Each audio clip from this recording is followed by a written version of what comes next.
they'd show you. They won't, they're not going to show. Among the most dishonest people you'll ever meet. Bad people, bad people. Why don't you show the crowd, folks? Why don't you show the crowd? Show the crowd.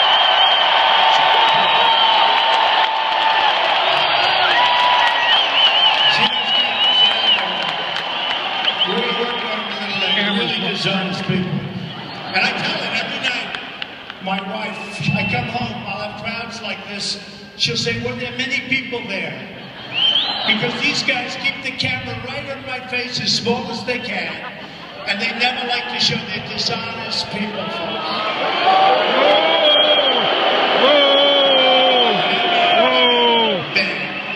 So I'll tell you who wasn't dishonest, though. I don't know if you've read it, and we have to do this, because one of the really great stories and true, Time Magazine this week.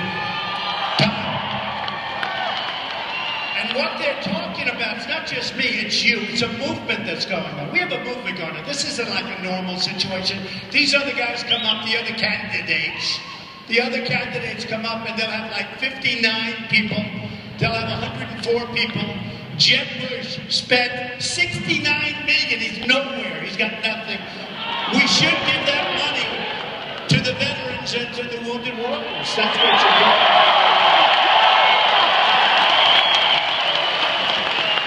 But they really captured it on the cover, and this writer is a fantastic writer, really captured it in the cover of Time, and I'll tell you what, I thank Time, because frankly, I've been at Time so much, I'm on the cover all the time, but this one I liked. This one I like. Here you go, folks, enjoy it.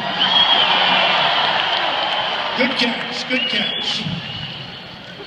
So, we don't win anymore, do you understand that? We don't win anymore. We're a country that doesn't win. And we're going to start winning. You have no idea how we're going to win. But we're a country. When was the last time you saw something? We beat China in trade. We beat Japan at something like trade, with all those cars pouring in. And we give them, you know what we give them? Like nothing. When was the last time you saw us beat Mexico or anybody at the border? We don't have borders anymore. You know, when you don't have borders, you don't have a country. You don't have a country. And how about today? Did you see that performance? Did you see what they did to us, Iran? The way they took us and made us. And except for the fact that they get, like over the next couple of days, $150 billion. We paid them.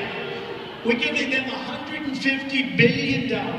And I guarantee you, when they desperately need it, so we're paying a terrorist thing. If it weren't for that, you wouldn't have these guys back. You wouldn't have had this tent group of 9 men and a woman, wonderful people. I mean, I didn't love the way he talked. I wouldn't have maybe used the word sir. But it's tough, you know, you're in a bad situation. But the way that looked, with the guns to their heads, they're down on the floor with their hands up. And then you listen to Kerry. Wasn't it wonderful what Iran did? They're waiting for the check. These people are just, I've never seen anything like it. We have grossly incompetent leadership, and we're going to end it. We're going to end it.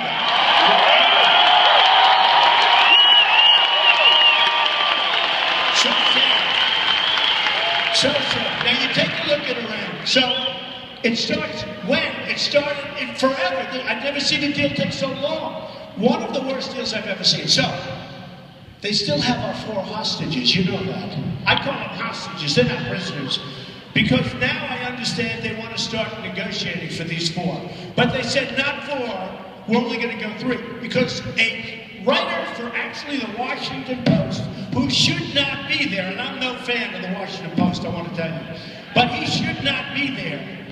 He just was convicted of some nonsense. And they put him in. So they said, we're going to negotiate for 3, not 4. They want so much. They said, we want a lot. Now, why didn't we get it? We didn't get it because Kerry shouldn't be in the position he's in. Shouldn't be in the position he's in. And by the way, this isn't like, you know, like maybe all you do 3 years ago, whenever the hell is the longest negotiation. A lot of times, We all read The Art of the Deal, right? Almost everybody, right? Kerry did not read The Art of the Deal, I'll tell you. And Obama definitely did not read The Art of the Deal. Except when it came time to buy his house. No, he read it when he bought his house in Chicago. But that's a very deep story. You'll figure that one out. But when you look at what happened, they got every single thing. The Persians are great negotiators. They'd say, we want this. Kerry said, no, you can't have that. But we want it. Okay, you have it. We never walked. At home in Iran, they were celebrating the deal during the deal. If anybody ever did what they did to us, they're screaming and saying essentially that our people are incompetent. They don't know what the hell they're doing. We're making a great deal. They're dancing in the streets, right? They're dancing in the streets before the deal's made.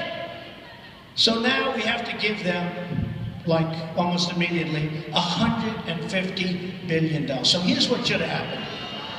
If we had a real president, not the president that made a speech last night where everybody fell asleep and what he said, hey look.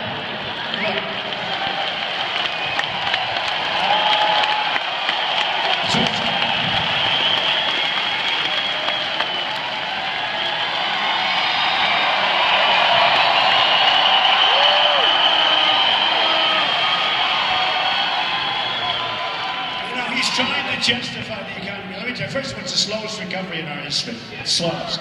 And it's not recovery. By the way, you look at what's going on, take a look at what's happening on Wall Street. You know, the only flicker, and this was largely because of outside sources and the bubble. It's a big fat bubble, folks, watch. But the only flicker they had was Wall Street. And a lot of it was going up. They're not making any money, it's going up. They have some of these internet companies that don't make anything and their stock keeps going up. Watch. We had a bubble last time. Watch this one. This is going to be a beauty. So, what happens at what Obama was saying, President Obama, because we have to treat him with respect, right? Yes? So what President Obama was saying last night about the economy. So the median income was higher 10 years ago, I mean literally higher, when he took office. And even beyond, higher when he took office than it is now, okay? And I'll tell you something. There's a lot of problems out there. If we were doing well, I wouldn't have 15 or 20,000 people. We sent 5,000 people away who I have to come back and do another one.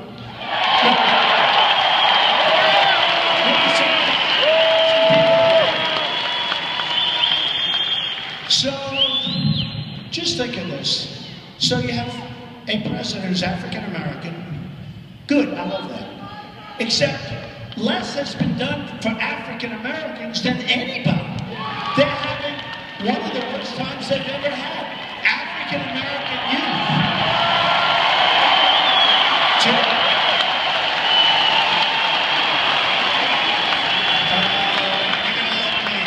You're gonna love me. Thank you, man. I think that's good. Is that great?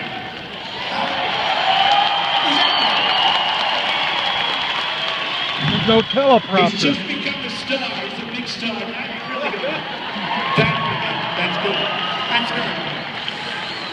And by the way, I didn't put him there, and I'm not paying him, and I never saw him before. And here's another guy.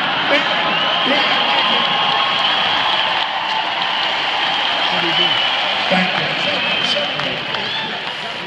So, you know, they had one of the polls come out, speaking of African American, they had one of the polls come out, and it said that Trump, because, you know, as Republicans, for whatever, 5, 6, 7% African American vote.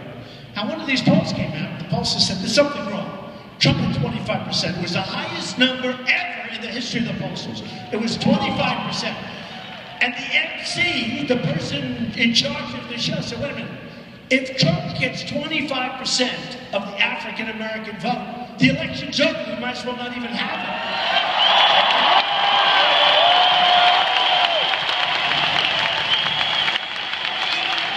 And I'll tell you something, and it's coming out now, CNBC, a lot of them are coming out. They say that if I run against Hillary, she can have a little problem here, folks. I don't know. She could have a problem. But if I run against Hillary, they're saying it's going to be the largest voter turnout in the history of the United States, which the largest in the history, which is a great thing. Now look at the debates. Fox had 24 million, the biggest ever in cable. And I don't mean debates. debates. I mean, shows. The biggest ever in cable. 24 million. A few weeks later, CNN, another group that doesn't move the camera, by the way. CNN.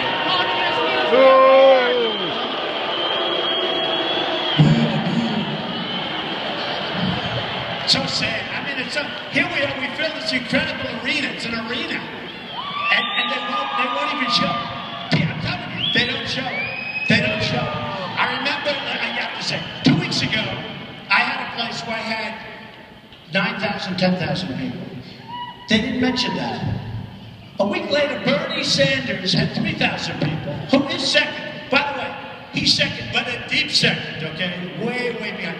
He had 3,000, and the announcer goes, the crowd was massive, 3,000. I had so many times. It was like, it's so unfair, okay? It's so